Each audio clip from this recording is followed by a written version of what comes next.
time I was there. No, it's going to be fun. Okay, so this is called Happy Birthday. It was a birthday celebration. We were all in the backyard, a tiny space, especially with so many roided up guys crowded around the plastic table. I can't remember the food. It was probably steak. I can't remember so many things about that night, but I remember feeling awfully small. The screams came from the bedroom. Thank God her children weren't there. They were both screaming, but they were different screams. Her screams were along the lines of, "Get the fuck off me and don't touch me," angry and desperate. His voice, I find it hard to describe.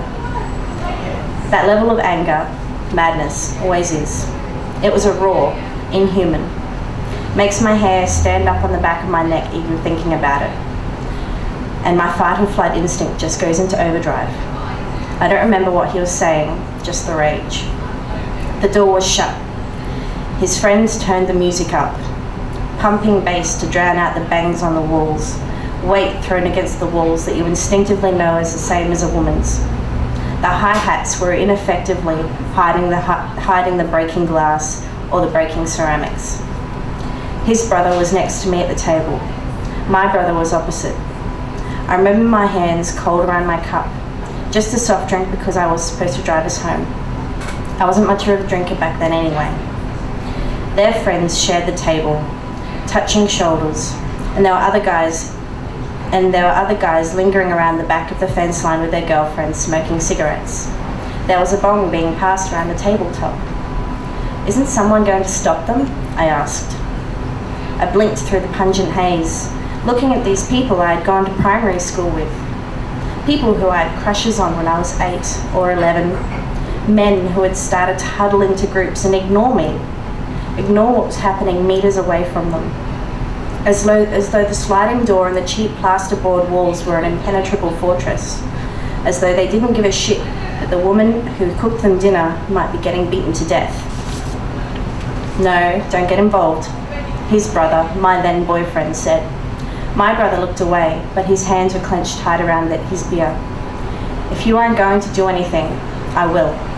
My wrist was gripped tight enough that I let go of my chair as I stood up. "Let go." I glared at my boyfriend and tried to wrench my hand away. My brother stood up, casting a tall shadow over the table from the fluorescent light overhead. My hand was released. "Come on, guys, chill out, bro," one of their other friends said, walking towards my brother. "What if that was me and him in there?" I asked my brother while pointing at my boyfriend. Except that I didn't. I didn't ask that. I didn't stand up. I know that if I had asked my brother that, things would have gone differently. Things would have gone there very differently if I had insisted that we call the police, instead of suggesting it as we walked to the car. God, I wish I had done something differently that night. Tried my best to stop that beating. She told me the next day, when I drove over there to see how she was, that it started because she was drinking, and he thought she had been drinking too much. She had a black eye, a swollen nose, and a blue neck that I saw. I saw him later, and he had scratch marks across his face. Can you imagine the desperation that you have to feel to claw at someone's face? Can you believe that I asked, isn't someone going to stop them, instead of, isn't someone going to stop him? I hope that he feels lifelong shame of his actions that night as much as I feel the shame of my inaction.